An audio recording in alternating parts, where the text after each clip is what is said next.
और इस वक्त की बेहद बड़ी खबर आ चुकी है। केंद्रीय कर्मचारी और सरकारी कर्मचारी और जितने भी पेंशनर हैं, आपके 18 महीने के डीए एरियर को लेकर सरकार की तरफ से बेहद बड़ा ऐलान किया गया है। आपको 18 महीने का डीए एरियर दिया जाएगा। ये इस वक्त की बेहद ही बड़ी खबर आ रही है। केंद्र सरकार के कर्मचारी और पेंशन भोगियों के कोरोना काल में रोके गए 18 महीने के डीए एरियर के भुगतान को लेकर लंबे समय से मांग कर रहे हैं। केंद्र सरकार ने कोरोना काल के दौरान जनवरी 2020 से जून 2021 तक 18 महीने का महंगाई भत्ता और महंगाई राहत की 3 किस्तें रोक ली थीं और उस वक्त सरकार ने आर्थिक स्थिति ठीक नहीं होने की बात कही थी। राष्ट्रीय परिषद जेसीएम के सचिव शिव गोपाल मिश्रा ने तब कैबिनेट सचिव के साथ हुई कैबिनेट बैठक में इस मुद्दे को उठाया था। कर्मियों को उम्मीद है कि उन्हें बकाया राशि मिल जाएगी। एरियर के लिए कर्मचारी संगठनों ने केंद्र सरकार को सुप्रीम कोर्ट के कई फैसलों का हवाला दिया था। श्री कुमार के अनुसार सुप्रीम कोर्ट ने अपने फैसले में कहा था कि वेतन और पेंशन पर कर्मचारियों का पूर्ण अधिकार है। राष्ट्रीय परिषद जेसीएम के सचिव कर्मचारियों ने अपने पत्र दिनांक 16/4/2021 के माध्यम से डीए और डीआर को फ्रीज करने के सरकार के फैसले का बड़ा विरोध किया था। कर्मियों ने सरकार के इस कदम को वेतन आयोगों की स्वीकृत सिफारिशों के खिलाफ बताया था। तो ये इस वक्त की बेहद ही बड़ी खबर आ रही है आपके 18 महीने डीए एरियर को लेकर। अगली बड़ी खबर की बात करें तो पुरानी पेंशन बहाली को लेकर बेहद बड़ी खबर आ चुकी है। सरकारी कर्मचारियों की पेंशन स्कीम में होंगे ये बड़े बदलाव। साल के अंत तक होगी घोषणा। वित्त मंत्रालय साल के अंत तक सरकारी कर्मचारियों के लिए राष्ट्रीय पेंशन योजना यानी कि एनपीएस में बदलाव की घोषणा करने की योजना बना रहा है। एक शीर्ष सरकारी अधिकारी के अनुसार केंद्र आंध्र प्रदेश मॉडल को अपनाने पर विचार कर रही है। आंध्र मॉडल कर्मचारी के अंतिम मूल वेतन के 40 से 50% के आधार पर पेंशन की गारंटी देता है। प्रस्तावित योजना बाजार से जुड़ी होगी, जिसमें सरकार पेंशन कोष में किसी भी कमी को पूरा करेगी और कर्मचारी पहले की तरह योगदान देते रहेंगे, जबकि सरकार का योगदान बढ़ेगा। नई योजना की घोषणा साल के अंत तक की जाएगी। समिति योजना के तौर तरीकों पर काम कर रही है, जो मुख्य रूप से आंध्र प्रदेश मॉडल पर आधारित है और यह बाजार से जुड़ा होगा और केंद्र से यह सुनिश्चित करेगा कि पेंशन भोगियों को उनके अंतिम वेतन का 40 से 50% मिले। तो ये इस वक्त की बेहद ही बड़ी खबर आ रही है। केंद्र सरकार ओपीएस लागू करेगी, लेकिन एनपीएस में ही बदलाव करने जा रही है आंध्र मॉडल के आधार पर।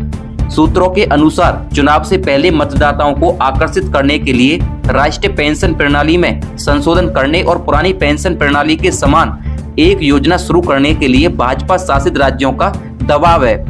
हिमाचल प्रदेश, राजस्थान, छत्तीसगढ़, पंजाब और झारखंड जैसे कुछ गैर भाजपा शासित राज्य पहले ही पुरानी पेंशन प्रणाली पर वापस आ चुके हैं, जिसके तहत राज्य अपने कर्मचारियों को भुगतान की जाने वाली पेंशन का अधिक बोझ उठा रहे हैं। तो ये इस वक्त की बेहद ही बड़ी खबर आ रही है। एनपीएस में सरकार बदलाव करने जा रही है। आंध्र मॉडल पूरे देश में लागू करने जा रही है सरकार। तो ये इस वक्त की बेहद ही बड़ी खबर आ रही है वित्त मंत्रालय से। तो साल के अंत में यह फैसला लिया जाएगा। तो ये इस वक्त की बेहद ही बड़ी खबर है कर्मचारियों के लिए। भी सरकारी नौकरी है, एक ही मांग है आपकी आज, एक ही मांग है कि हमारी पुरानी पेंशन दे दो, है कि नहीं? और क्यों है ये मांग?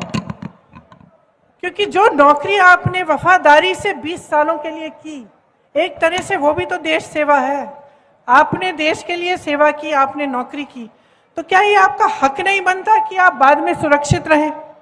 और इस वक्त की बेहद बड़ी खबर आ चुकी है। अभी पुरानी पेंशन योजना बहाली को लेकर सरकार की तरफ से बड़ा ऐलान किया गया है। पुरानी पेंशन योजना फिर से लागू होने जा रही है पूरे देश में। ये इस वक्त की बेहद ही बड़ी खबर आ रही है। और अगर आप सरकारी कर्मचारी हैं तो यह वीडियो सभी के साथ शेयर करें। तो ये इस वक्त की बेहद ही बड़ी खबर आ रही है। पुरानी पेंशन बहाली को लेकर सरकार की तरफ से अंतिम फैसला आ गया है। तो ये इस वक्त की बेहद ही बड़ी खबर आ रही है। संशोधन के साथ लागू की जाएगी पुरानी पेंशन योजना, हो गया बड़ा ऐलान। अब मोदी सरकार इस साल के अंत तक राष्ट्रीय पेंशन योजना में संशोधन कर सकती है और इस संशोधन में यह सुनिश्चित किया जा सकेगा कि कर्मचारियों को रिटायरमेंट भुगतान के रूप में उनके अंतिम वेतन का कम से कम 40 से 45% मिले, जिसकी उच्च स्तरीय पैनल ने सिफारिश की थी। और इस मामले से परिचित 2 लोगों ने कहा कि फिलहाल इस पर विचार किया जा रहा है। दरअसल पेंशन का मुद्दा इस समय हावी है और कई गैर बीजेपी शासित राज्य पुरानी पेंशन योजना पर स्विच कर रहे हैं, जो पेंशन भोगियों को रिटायरमेंट के समय मिलने वाले वेतन का 50% मासिक लाभ प्रदान करता था। राजस्थान, छत्तीसगढ़, झारखंड, हिमाचल प्रदेश और पंजाब सहित विपक्षी दलों द्वारा शासित राज्य पुरानी पेंशन प्रणाली पर वापस लौट आए हैं और कुछ अर्थशास्त्रियों का कहना है कि राज्य सरकारों को दिवालियापन में धकेल सकता है। अगर पुरानी पेंशन योजना लागू होती है तो यह राज्यों को दिवालियापन में धकेल सकता है। देश के सबसे बड़े ऋणदाता भारतीय स्टेट बैंक के समूह मुख्य आर्थिक सलाहकार सौम्य कांति घोष के अनुसार पुरानी पेंशन योजना अगर लागू होती है तो इस पर सभी राज्य सरकारों का कर्ज बढ़ सकता है। तो ये इस वक्त की बेहद ही बड़ी खबर आ रही है। भारतीय स्टेट बैंक के समूह मुख्य आर्थिक सलाहकार सौम्य कांति घोष के अनुसार उन्होंने कहा है कि पुरानी पेंशन योजना वित्तीय रूप से अस्थिर है, तो इसे लागू नहीं किया जाना चाहिए। इस पर राज्य सरकारों का कर्ज बढ़ सकता है अगर पुरानी पेंशन योजना लागू होती है। तो ये इस वक्त की बेहद ही बड़ी खबर आ रही है।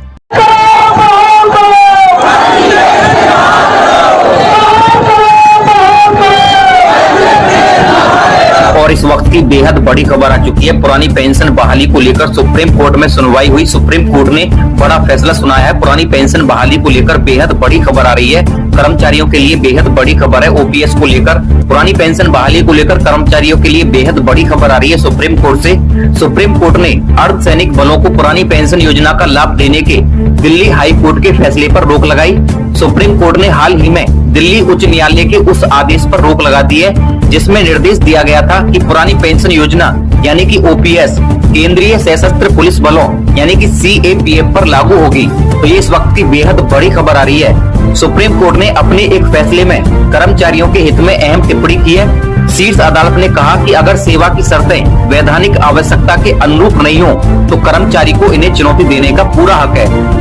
सुप्रीम कोर्ट ने कहा कि नियोक्ता प्रमुख भूमिका में होता है लेकिन कर्मचारी से उसका यह हक छीना नहीं जा सकता।